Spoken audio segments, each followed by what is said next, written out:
Hello friends and hello my students. Welcome you all again to my YouTube channel.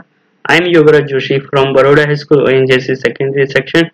Today's my subject is Gujarati of Standard 9th English medium, and today we will discuss about Gujarati grammar topic of Swar Vyanjan and Shabdakosh.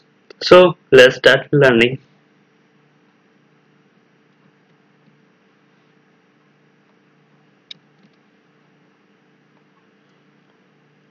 તો વિદ્યાર્થી મિત્રો, આજે આપણે ગુજરાતી ભાષાના સ્વર, વ્યંજન અને શબ્દકોશ વિશેની ચર્ચા કરીશું, જેમાં સ્વર એટલે શું, વ્યંજન એટલે શું અને શબ્દકોશ એટલે કે ડિક્શનરી કઈ રીતે ડિક્શનરી બનાવતી વખતે કઈ કઈ બાબતો ધ્યાનમાં રાખવામાં આવે છે અને ડિક્શનરીમાં કઈ રીતે શબ્દોની ગોઠવણી કરવામાં આવે છે એના વિશે આપણે ચર્ચા કરીશું.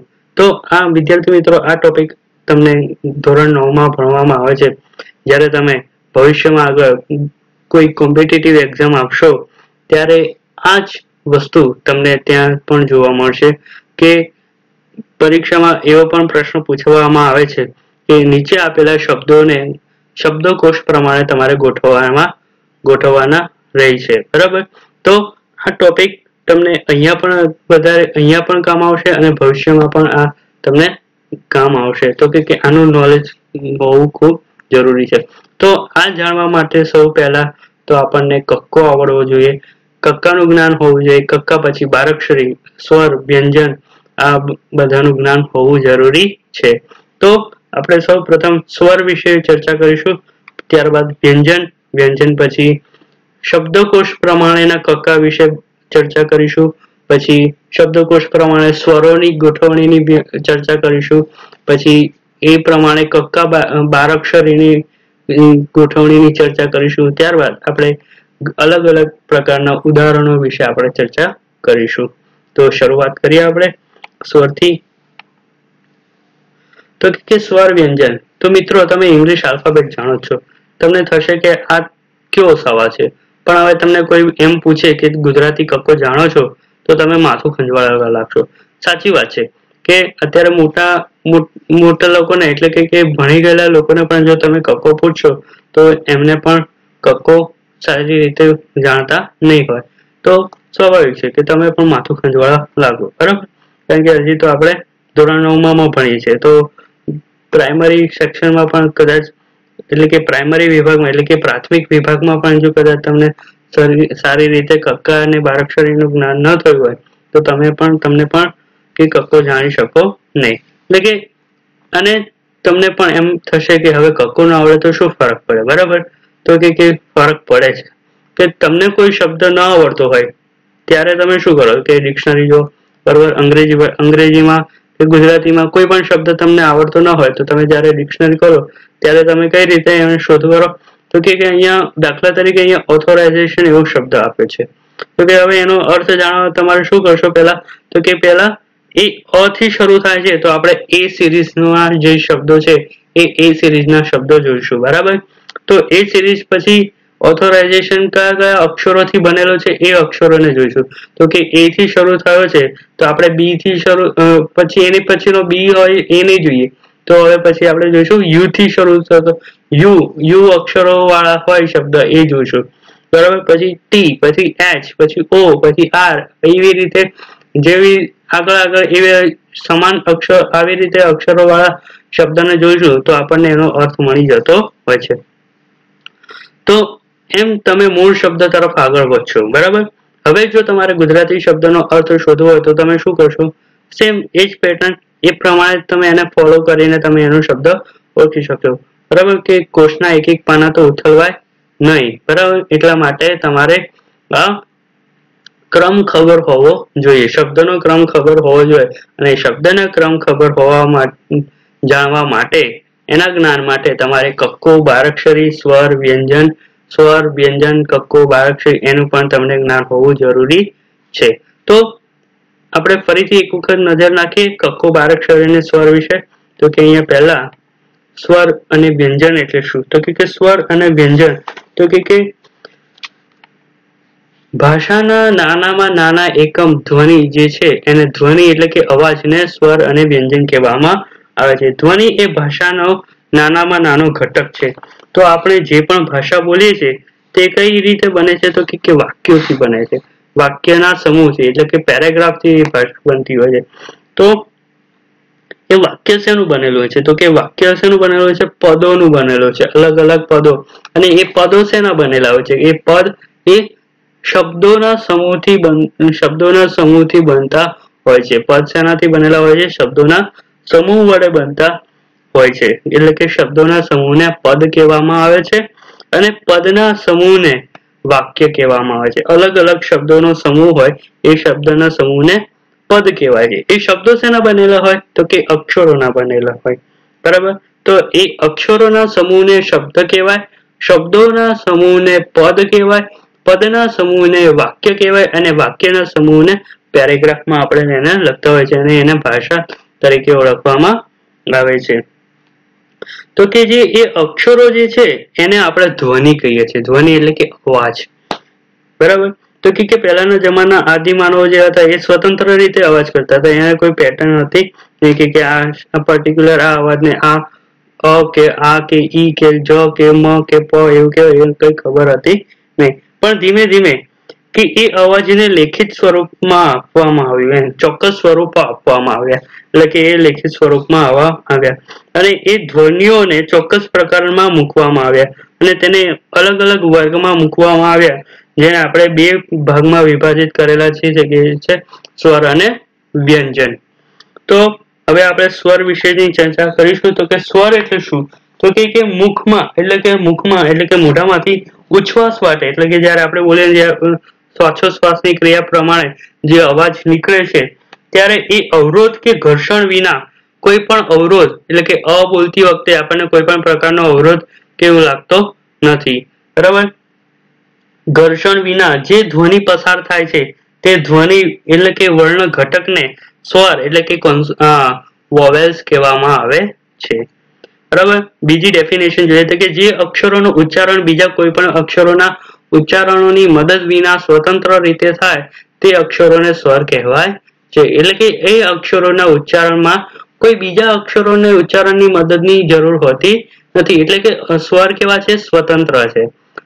અ આ ઈ ઉ બરાબર આ બોલે છે ત્યારે કોઈ પણ પ્રકારના અવરોધ વિના એ આપણા મુખમાંથી બહાર નીકળે છે અને એને કોઈ પણ બીજા અક્ષરોની મદદ એટલે કે જરૂર હોતી નથી.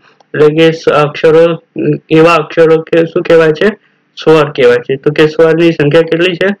કુલ 13 સ્વર છે. અ આ ઈ ઉ ઋ એ ઐ ઓ ઔ અમ અહ. બરાબર.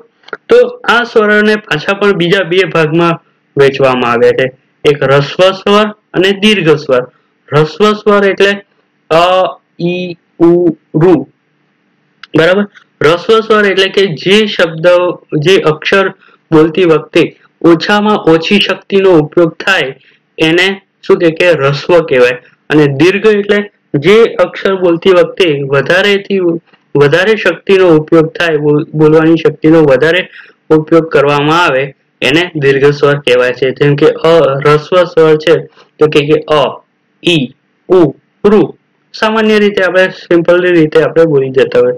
જ્યારે દીર્ઘ સ્વરમાં આ ઈ ઉ એ ઐ ઓ ઔ વધારે શક્તિનો ઉપયોગ થયો ને તો કે એ દીર્ઘ સ્વર છે. પાછળ સ્વર ને પાછળ એમાં પણ છે સંયુક્ત સ્વર એ ઐ ઓ ઔ. બરાબર. તો કે અ પ્લસ ઈ એટલે કે શું થાય? એ. એવી રીતે એ સ્વરની ગોઠવણી છે. હવે જોઈએ વ્યંજન. તો કે વ્યંજન એટલે કે મુખમાં ઉચ્છ્વાસ વાટે એટલે કે શ્વાસોશ્વાસની ક્રિયા વખતે જ્યારે મોઢામાંથી જે અક્ષરો નીકળે છે અને જે ધ્વનિ અવરોધાય એટલે કે જે અવાજ નીકળે છે એ અવરોધાય એટલે કે જ્યારે વ્યંજન બોલીએ છીએ એ કોઈ પણ એ મોઢાના ભાગમાંથી કોઈ પણ જગ્યાએ અવરોધ થતો એટલે કે અટકીને જ્યારે બોલવામાં આવે છે એ ઘર્ષણ પેદા થાય છે તે વર્ણ ઘટકને વ્યંજન એટલે કોન્સોનન્ટ કહેવામાં આવે છે. બીજી ડેફિનેશન જોઈએ તો કે જે અક્ષરોના ઉચ્ચારણમાં સ્વરોની મેળવણી કરવી પડે તેને વ્યંજન કહે છે. તો જોઈએ અહીંયા ક, અહીંયા જો ક પ્લસ અ એટલે ક. બરાબર. તો કે ક બોલીએ ત્યારે આપણને પાછળ અ સંભળાય છે, ક અ ક, બરાબર, અ સંભળાયો. તો કે એટલે શું છે કે વ્યંજનોમાં સ્વરની મેળવણી કરવી પડે તેને વ્યંજન કહે છે. તો કે આ બધા જે શબ્દો જે છે, આ બધા અક્ષરો જે છે, વ્યંજનો છે, એ બધા કેવા છે? ખોડા છે. ખોડા એટલે કે હલંત કહેવામાં આવે છે. બરાબર. તો કે આ હલંત છે, જ્યારે એમાં સ્વરની ઉમેરો થાય ત્યારે એ પૂર્ણ વ્યંજન બનતા હોય છે. આપણે સંસ્કૃત ભાષાના ટોપિકમાં પણ આપણે ચર્ચા કરી હતી કે ધ્યાન શબ્દ બોલે તો ધ્યાન ન, એમાં ન માં આપણને પાછળ અ સંભળાય છે, એટલા માટે એ શબ્દ કેવો છે? એ ધ્યાન એવો શબ્દ સંપૂર્ણ શબ્દ ત્યારે બને છે કે જ્યારે એની અંદર અ ઉમેરાયેલો હોય છે. ત્યારે બીજો ટોપિક જોઈએ કે આ જેટલા વ્યંજનો છે, ક થી લઈને મ સુધીના વ્યંજનો છે, એ વ્યંજનો એ વર્ગીય વ્યંજનો કહેવામાં આવે છે. બરાબર. તો આ જેટલા વ્યંજનો છે, ક ચ ટ ત પ, આપણે સંસ્કૃતના ટોપિકમાં જોયું હતું કે જેટલા પણ વ્યંજનો છે, એ બધા વ્યંજનોને 5 વર્ગમાં ડિવાઈડ કરવામાં આવ્યા છે. એટલા માટે એને વર્ગીય વ્યંજન કહેવામાં આવે છે. કારણ કે ગુજરાતી ભાષા એ સંસ્કૃત ભાષામાંથી ઉતરી આવેલી ભાષા છે, એટલા માટે એની વ્યવસ્થા અને સંસ્કૃત ભાષાની વ્યવસ્થા એક સમાન જોવા મળે છે. તો અહીંયા બધા જ જે વર્ણો છે, એ બધા વર્ણોને 5 વર્ગમાં ડિવાઈડ કરવામાં આવ્યા છે. તો કે ક ચ ટ ત પ, બરાબર. તો ક ખ ગ ઘ ङ, ચ છ જ ઝ ઞ, ટ ઠ ડ ઢ ણ, ત થ દ ધ ન, પ ફ બ ભ મ, આવી રીતે 5 વર્ગમાં વર્ગીકૃત કરવામાં આવ્યા છે. એટલે કે એને વર્ગીય વ્યંજનો કહેવામાં આવે છે. અને આ બધા જે વ્યંજનો છે, એ બધા કેવા છે? અવર્ગીય વ્યંજનો કહેવામાં આવે છે. અને ં, ય, ણ, ન, મ આ બધા કેવા છે? અનુનાસિક વર્ણ છે. અનુનાસિક એટલે કે નાકમાંથી જેનું ઉચ્ચારણ નાકમાંથી થતું હોય એવા શબ્દોને શું કહેવામાં, એવા અક્ષરોને શું કહેવાય છે? અનુનાસિક વર્ણ કહેવામાં આવે છે. અહીંયા જે અક્ષર જે છે, જે જગ્યાએથી બોલવામાં આવે છે, એનું ઉચ્ચારણ સ્થાન પણ અહીંયા આપવામાં આવ્યું છે. બીજું જોઈએ જોડાક્ષરો. કે જોડાક્ષરો કયા છે? ક્ષ, જ્ઞ અને ત્ર આ જોડાક્ષરો છે. કેમ જોડાક્ષરો? કારણ કે ક્ષ એ ક અને શ થી બનેલો વર્ણ છે, જ્યારે જ્ઞ જે છે એ જ અને ય એવો વર્ણથી બનેલો જ્ઞ વર્ણ છે. ત્ર એ વર્ણ ત પ્લસ ર પ્લસ અ થી બનેલો ત્ર શબ્દ છે. જ્ઞ એ શબ્દ જે છે એ યજ એવા શબ્દથી, યજ શબ્દ ઉપરથી બનેલો શબ્દ છે. કારણ કે સંસ્કૃત ભાષા છે, સંસ્કૃતમાં યજ્ઞ અને યજ એવું બોલવામાં આવે છે. તો યજ એના ઉપરથી બનેલો શબ્દ છે. એટલે જ થી શરૂ થાય, એટલે કે જ પછી એ જ્ઞ મૂકવામાં આવે છે. હવે જોઈએ શબ્દકોશ પ્રમાણે સ્વર વ્યંજનોની ગોઠવણી. તો સામાન્ય કક્કો અને શબ્દકોશ પ્રમાણેનો કક્કો, એમાં આપણને ફેર જોવા મળે છે, એટલે કે તફાવત જોવા મળે છે. તો અહીંયા ક પછી છ આવશે, પછી ખ આવશે, પછી ગ આવશે, પછી ઘ આવશે, પછી અંગ આવશે, ચ છ જ પછી જ્ઞ આવશે, જ પછી જ્ઞ પછી જ પછી ઝ આવશે. એવી રીતે એની ગોઠવણી કરવામાં આવે છે. હવે સ્વરોની ગોઠવણી જોઈએ તો કે જ્યારે શબ્દકોશ બનાવવામાં આવે છે, ત્યારે સૌ પ્રથમ અ થી, એટલે કે સ્વરથી શરૂ થતા જે શબ્દો હોય એ સ્વરથી શરૂ થતા શબ્દો આવે છે. તેમાં પણ અ થી શરૂ થતા શબ્દો હોય, એ અ થી શરૂ થતા શબ્દો જ્યારે પૂરા થાય ત્યાર પછી થી શરૂ થતા શબ્દો હોય એ શબ્દો આવે છે. ત્યારબાદ અ પછી આ નહીં આવે, પણ આ પછી આવશે, પછી આ, પછી આમ, પછી ઈ, પછી ઈમ, પછી ઈ, પછી ઈમ, એવી રીતે એની ગોઠવણી કરવામાં આવતી હોય છે. તો હવે આપણે વ્યંજનોની ગોઠવણી જોઈએ. જેવી રીતે સ્વરોની ગોઠવણી થઈ જાય ત્યારબાદ વ્યંજનોથી શરૂ થતા જે શબ્દો હોય છે એની ગોઠવણી કરવામાં આવતી હોય છે. તો અહીંયા જોઈએ ક છે, અહીંયા ક થી શરૂ થતા, અહીંયા અ થી શરૂ થતા શબ્દો છે, बराबर। अ છે તો અહીંયા ક છે, અહીંયા છે તો અહીંયા કમ છે, અહીંયા આ છે તો અહીંયા કા છે, બરાબર। એવી રીતે ક થી શરૂ થતા શબ્દોમાં ક, કમ, કા, કામ, કી, કિમ, કી, કિમ, કુ, કુમ, કુ, કુમ, ક્રુ, ક્રુમ, કે, કિમ, કે, કેમ, કઈ, કેમ, કઈમ, કો, કોમ, કૌ, કૌમ। પછી આ જ્યાં સુધી કોમ સુધી એટલે પૂરા થાય ત્યારબાદ ક્ય, ક્યમ, આ એટલું બધું એનો કોઈ ઉપયોગ થતો નથી। ક્ય, ક્ર, ક્રમ, ક્લ, ક્લ, બરાબર। તો અહીંયા આપણે જે અર્ધાક્ષરો હોય છે, જે જોડાક્ષરો હોય છે, એ જોડાક્ષરો એ શબ્દોની ગોઠવણી છેલ્લે કરવામાં આવતી હોય છે। તો એમાં ય આપણે અહીંયા ય, ર, લ, વ નો ક્રમ યાદ રાખવાનો છે। જ્યારે ક્ય હોય પછી ક્ર આવશે, ય પછી, કારણ કે ય, ર, લ, વ, બરાબર। તો અહીંયા એ અર્ધાક્ષરોમાં એ ક્રમ આપણે યાદ રાખવાનો હોય છે। હવે ઉદાહરણ તરીકે આપણે જોઈએ। દાખલા તરીકે અહીંયા અંગત એવો શબ્દ આપ્યો છે, એકમ શબ્દ, અગાશી, આંચકો, આકાશ, ઉંદર, ઇન્દ્ર, ઉણપ, એક્શન અને અક્ષર એવા શબ્દ આપ્યા છે અહીંયા। તો એ શબ્દોમાં આપણે કઈ પહેલો અક્ષર શબ્દકોશ પ્રમાણે આપણે અહીંયા અના અ એટલે કે સ્વરની ગોઠવણી પ્રમાણે અહીંયા આપણે જોવાનું છે। તો કે પહેલો અક્ષર કયો આવશે? પહેલો શબ્દ કયો આવશે? અક્ષર, બરાબર। તો અહીંયા અક્ષર થી શરૂ થતો એટલે અક્ષર એ જોવાનું છે અહીંયા, કારણ કે અ થી શરૂ થતા બે શબ્દો છે તો આપણે જ્યારે સમાન અક્ષરથી શરૂ થતા શબ્દો હોય ત્યારે આપણે જ્યારે એ શબ્દની અંદર બીજો શબ્દ એટલે એ શબ્દની અંદર બીજો જે વર્ણ આપ્યો હોય એ વર્ણ આપણે જોવાનો રહે છે, બરાબર। તો અહીંયા અ પછી ક્ષ છે, તો ક્ષ નો ક્રમ ક્યાં છે? ક પછી ક્ષ છે, બરાબર। પછી ગ છે, એટલે કે પહેલો શબ્દ કયો આવશે? અક્ષર આવશે, પછી આવશે અગાશી। કેમ? કારણ કે ક્ષ પછી ખ પછી ગ છે, બરાબર। હવે અહીંયા ગ થી શરૂ થતો એટલે કે ગા થી શરૂ થતો શબ્દ છે, ગ થી કોઈ છે નહીં એટલે ગા છે, તો પહેલો આવશે અક્ષર, પછી આવશે અગાશી। હવે આવશે અ થી શરૂ થયા, અ થી પૂરા થઈ ગયા, અ પછી કયો આવશે? અમ છે, તો અહીંયા અમ છે, તો અહીંયા આવશે અંગત, બરાબર। તો અક્ષર, અગાશી અને અંગત આ એકમ આ શું છે? આ એનો ક્રમ હશે। પછી કયો આવશે? અમ પછી કયો છે?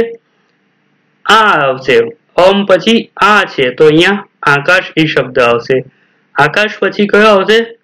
આમ, આ પછી આમ એટલે કયો આવશે? આંચકો એ શબ્દ આવશે। આંચકો પછી કયો છે? અહીંયા આ ઈ, અહીંયા રસ્વઈ કોઈ નથી, દીર્ઘ ઈ થી શરૂ થતો શબ્દ છે, કયો છે? ઇન્દ્ર છે, તો અહીંયા ઇન્દ્ર આવશે। આમ પછી ઈ પછી શું આવશે? ઉ છે, બરાબર। રસ્વ ઉ છે, પણ કેવો ઉ છે? અનુસ્વાર વાળો ઉ છે, અહીંયા સાદો રસ્વ ઉ છે નહીં, તો અનુસ્વાર વાળો ઉ છે, તો અહીંયા ઉંદર એ શબ્દ આવશે। પછી ઉ પછી શું છે? દીર્ઘ ઉ આવે, તો કે ઉણપ એવો શબ્દ આવશે। પછી એક્શન, એ એક્શન અને એકમ એ બે શબ્દ આપે છે, પણ અહીંયા શું આવશે? કારણ કે એ આવશે, કેમ? કારણ કે એનો ક્રમ અહીંયા પહેલો છે એટલે એકમ આવશે, પછી આ એક્શન વાળો એ જે છે એ એક્શન પછી અહીંયા આવશે। આવી રીતે શબ્દકોશમાં આ સ્વર પ્રમાણેની ગોઠવણી થતી હોય છે। જો આપણે જોયું એટલે એવી પ્રમાણે ઉદાહરણ જોયું તો કે અક્ષર આવ્યું, પેલા અગાશી આવ્યું, પછી અંગત, આકાશ, આંચકો, ઇન્દ્ર, ઉંદર, ઉણપ, એક્શન અને એકમ। એવી જ રીતે જ્યારે આપણે જોયું તો કે જો અહીંયા આપેલા જેટલા શબ્દો છે એનો પહેલો અક્ષર કેવો છે? સમાન છે। જ્યારે આવા શબ્દો આપેલા હોય ત્યારે આપણે પહેલો એટલે કે અની સિરીઝ નહીં જોવાની, એની પછીનો જે અક્ષર હોય ને એ જોવાનો।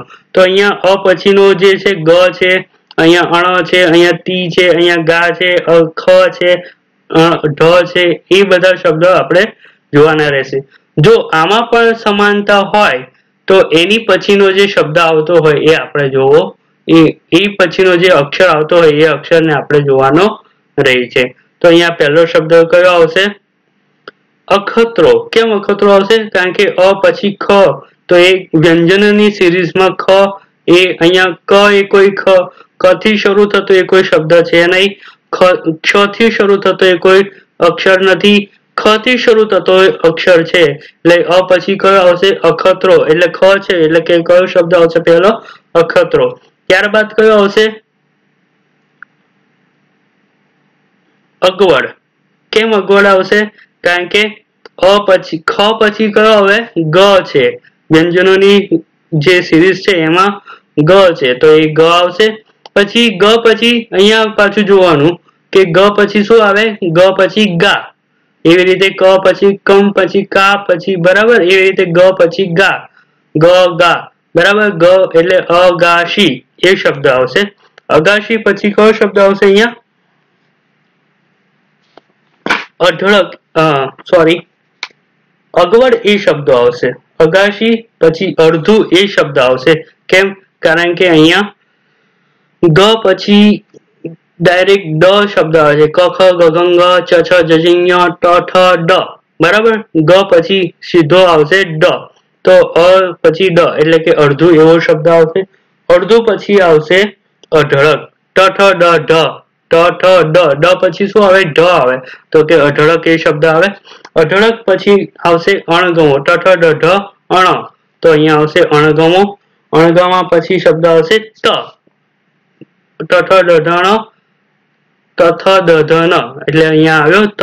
એવી રીતે આ શબ્દ બનશે ત થ દ ધ ન. એટલે જો અહીંયા જવાબ જો: અખતરો, અગવડ, અગાશી, અડધું, અણગમો અને અતિશય. એ જ પ્રમાણે આપણે સ્વરમાં એ જોયું એ પ્રમાણે અહીંયા વ્યંજનોની ગોઠવણીમાં જોઈએ તો કે ક થી શરૂ થતા એટલે કે સમાન અક્ષરથી શરૂ થતા શબ્દમાં આપણે બીજો અક્ષર જોવાનો રહે છે, બરાબર. તો કે અહીંયા કઠિન, કોઠી, કોટ, કિંજલ, કિરણ, કાળજી, કામના, કાચું, કપટ એ શબ્દ આપ્યા છે. તો અહીંયા આપણે શું જોવાનું છે? બીજો અક્ષર જોવાનો છે. તો કે બીજા અક્ષર પ્રમાણે આપણે શું જોવાનું છે? તો કે કઠિન શબ્દ જે છે,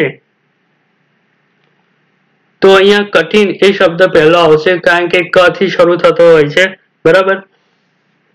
તો ટ ઠ ડ ઢ ણ, ત થ દ ધ ન, પ ફ બ ભ મ, એટલે ક થી શરૂ થતો હોય તો ઠ પહેલો આવશે, કારણ કઠિન શબ્દ પહેલો આવશે કારણ કે ઠ પહેલો આવે છે, પ પહેલા, એટલે કે અહીંયા કઠિન શબ્દ આવશે. પછી આવશે કપટ. કેમ? કપટ એ શબ્દ આવશે કારણ કે ઠ પછી પ આવે છે. અહીંયા સમાન અક્ષર છે ક ક, પણ અહીંયા બીજો અક્ષર આપણે જોયો એટલે કે કઠિન પછી કપટ. પછી આવશે કાચું. કેમ? કાચું. અહીંયા કાચું અને કામના એ પણ શબ્દ છે, પણ આપણે બીજો અક્ષર જોવાનો એટલે કે ચ ક ખ ગ ઘ ङ ચ છ જ ઝ ઞ ચ, બરાબર. પછી મ આવે છે, તો પેલા ચ નો ક્રમ પહેલો આવે એટલે કે કાચું શબ્દ પહેલા આવશે, પછી કામના આવશે, મ પછી અળ આવશે. કેમ? કારણ કે મ પછીનો વર્ણ કયો છે? અણ છે, એટલે કે મ નો અણ નો ક્રમ મ ના પછી આવે છે, એટલા માટે કાળજી શબ્દ પછી આવશે. હવે કાથી પૂરા થઈ ગયા શબ્દ એટલે કે કી થી શરૂ થતો હોય શબ્દ આવે, બરાબર. તો કે કી પછી કી થી શરૂ એટલે કિરણ અને કિંજલ. કેમ? કારણ કે આપણે જોયો ક્રમ એમાં ક કા કી, ક કમ, કા કામ, કી પછી કિમ, બરાબર. તો અહીંયા કી પછી કિંજલ. પછી હવે કોટ અને કોઠી એવો શબ્દ છે. અહીંયા પણ પાછા ઓ કો અને કો છે, બરાબર. તો અહીંયા પેલું શું જોવાનું? બીજો ક્રમ જોવાનો. તો કે બીજા ક્રમમાં ટ ઠ ડ ઢ ણ, તો કે ટ એ પહેલો વર્ણ છે અને ઠ એ બીજો વર્ણ છે, એટલે આપણે ટ પહેલા આવશે, પછી એના પછી આવશે ઠ. બીજું જોઈએ ઉદાહરણ. તો અહીંયા આપ્યું છે કે ઓરસ્યું, ઊનું, ઉદય, ઉછીનું, આબ, આબરૂ, ઈશુ ને અબોલ. તો અહીંયા આપણે જોયું કે અબોલ એ શબ્દ જે છે એ પહેલા આવશે. કેમ? કારણ કે અ પછી બ આવે છે, અબોલ, અબોલ, બરાબર. એ અબોલ એ શબ્દ પહેલો નહીં આવે, પછી અબોલ એ શબ્દ આવશે પહેલા, કારણ કે અહીંયા જો અ પછી બ છે, પછી આ પછી આ છે, એટલે આ બ પછી ભ શબ્દ છે, અહીંયા આ થી શરૂ થતા બે શબ્દ છે, પણ આપણે બીજો ક્રમ જોઈશું તો પ ફ બ ભ, બરાબર. તો બ પછી ભ આવે છે, એટલે કે બ એટલે કે આભ્રુ શબ્દ પહેલા આવશે, પછી આભ શબ્દ આવશે. હવે ઈશુ શબ્દ, હવે ઈ અ પછી આ પછી ઈ છે, એટલે કે ઈશુ શબ્દ આવશે. પછી ઉછીનું અને ઉદય એ શબ્દ છે, તો અહીંયા પહેલો શબ્દ ઉછીનું કેમ આવશે? કારણ કે અહીંયા છ નો ક્રમ દ ના ક્રમ પહેલા છે, એટલા માટે ઉછીનું શબ્દ પહેલા આવશે. પછી ઉદય આવશે, પછી ઉનું, કારણ કે અહીંયા દીર્ઘ ઉ છે, રસ્વ પછી દીર્ઘ ઉ આવે, અને પછી ઉ પછી આવે ઓ, ઓરસ્યો, એટલે આ શબ્દ આવી રીતે એનો ક્રમ બનશે.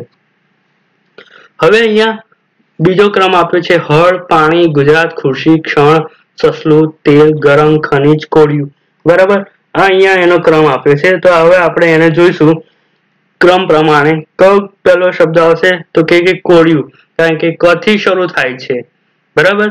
તો કે કોળિયું શબ્દ પહેલો આવશે. તો હવે ક પછી શું આવે? ખ આવે? ના. ખુરશી શબ્દ, ખનીજ એ શબ્દ નહીં આવે. કેમ નહીં આવે? કારણ કે ક પછીનો ક્રમ આપણે શું જોયો તો ક્ષ આવશે. તો કે બીજો શબ્દ કયો આવશે? કોળિયું પછી ક્ષણ. ક્ષણ પછી ક્ષ થી હવે કોઈ પછી છે નહીં, એટલે પછી હવે આપણે એની પછીનો બીજો શબ્દ જોવાનો છે. કયો આવશે બીજો શબ્દ? કે ખનીજ. કેમ? ક પછી ક્ષ પછી ખ આવશે. ખ પછી એ કોઈ ખુ પછી આવશે ખુરશી. કેમ? કે ખ પછી ખુ આવે છે, બરાબર. તો બારાક્ષરીના ક્રમ પ્રમાણે જોઈએ તો કે ખ ખા ખી ખી ખુ, બરાબર. તો કે ખુરશી આવશે. પછી આવશે, હવે આવશે બારાક્ષરીના ક્રમ કક્કાના ક્રમ પ્રમાણે ગ આવશે, બરાબર. ક ખ ગ, ક પછી ખ પછી ગ, બરાબર. તો ગરમ શબ્દ આવશે. પછી આવશે ગુ. કેમ? પછી ગ ગા ગી ગી ગુ, એટલે ગુજરાત એ શબ્દ આવશે. ગુજરાત શબ્દ પછી આવશે તેલ. કેમ તેલ આવશે? તો ક ખ ગ ઘ ગ ચ છ જ જ ઞ ટ ઠ ડ ઢ ણ ત, બરાબર. કારણ કે પાણી, હળ અને સ આ સસલું શબ્દ પહેલા ના અક્ષરમાં જોઈએ તો કે ત પહેલો અક્ષર છે, એ એનો ક્રમ પહેલો આવે છે, એટલે કે માટે તેલ આવશે, એ શબ્દ આવશે. પછી આવશે તથ દધન, પછી તથ દધન પછી આવે પફ બભમાં, તો અહીંયા આવશે પાણી એ શબ્દ આવશે. પફ બભમાં યર લવ, પછી આવશે શ, શ, તો સસલું એ શબ્દ આવશે. પછી હ અને અળ, તો હળ એવો શબ્દ બનશે. તો આ પ્રમાણે એનો ક્રમ છે. તો જોયું આપણે કોળિયું, ક્ષણ, ખનીજ, ખુરશી, ગરમ, ગુજરાત, તેલ, પાણી, સસલું અને હળ. એવી રીતે ત્રાસ, શીતળ, હીરો, સુગંધ, કિલ્લો, શીરો, ક્ષમા, શાપ, વિસર્જન, સાવજ એવા શબ્દ અહીંયા આપેલા છે. તો આપણે એનું જોઈએ તો કે પહેલું આવશે કિલ્લો. કેમ? કારણ કે અહીંયા ક થી શરૂ થતો શબ્દ છે, એટલે કે કિલ્લો આવશે. ત્યારબાદ આવશે ખ થી નહીં થી, બરાબર. તો હવે આવશે ક્ષ. ક પછી નો ક્રમ કયો છે? ક્રમ આવે ક્ષ આવે, તો ક્ષમા એ શબ્દ આવશે. પછી આવશે ત્રાસ. કેમ? કારણ કે અહીંયા ક્ષ પછીના એક કોઈ એવા અક્ષરો નથી જે ત પછી ત પહેલા આવે, ત પહેલા આવતા હોય એવા એક કોઈ ત્ર પહેલા આવતા એ કોઈ અક્ષરો છે નહીં, એટલે અહીંયા ત્ર આવશે, ત્રાસ. પછી વિસર્જન, કારણ કે ત્ર પછી ના એક કોઈ શબ્દ વ સુધીના એક કોઈ શબ્દનો અહીંયા ઉલ્લેખ નથી, એટલે કે વ આવશે. પછી વિસર્જન, પછી શાપ, પછી શાપ પછી શું આવશે? શીરો. શામાં શીરો, બરાબર. તો શ, શા, શી, શી, બરાબર. તો શાપ પછી શીરો, પછી સાવજ. કારણ કે આ શ નો ક્રમ પહેલા આવશે, પછી આ સ આવે, પછી મૂર્ધન્ય આવે છે, બરાબર. તો સાવજ અને સુગંધ, બરાબર. સુગંધ સમાં પાછા બે છે, તો સાવજ અને સુગંધ છે, તો સ સા, તો સાવજ પહેલો આવશે અને સુગંધ પછી આવશે, અને એની પછી આવશે હીરો. जो किल्लो, क्षमा, ત્રાસ, વિસર્જન, શાપ, શીતળ, શીરો, સાવધ, સુગંધ, હીરો. એ પ્રમાણે શિયાળો, બહાર, દાતરડું, જ્ઞાન, ગરીબ, પસંદ, પહાણ, ટોળું, ગેરલાભ, ખોટું. બરાબર. ખોટું આવશે ગ ખ પછી ગ પછી ગે પછી ગેરલાભ, જ્ઞાન, ટોળું. કેમ ગ પછી જ્ઞાન આવશે? કારણ કે ક ખ ગ ઘ ચ છ જ ઝ ઞ બરાબર. તો જ્ઞ આવશે, જ પછી જ્ઞ આવે એટલા માટે અહીંયા જ્ઞાનનો ક્રમ પહેલા આવશે, પછી ટઠ ડઢણ ટ આવશે, પછી દ, પછી પહાણ કારણ કે દ પછી પ આવે, બરાબર. પછી બ આવે પ ફ બ એટલે બ નો ક્રમ પછી આવશે, પછી વ નો ક્રમ અને શિયાળો ક્રમ. આ પ્રમાણે શબ્દકોશમાં શબ્દોની ગોઠવણી થતી હોય છે. નેક્સ્ટ વિડીયોમાં આપણે બીજા ટોપિક ઉપર ચર્ચા કરીશું. Thank you students.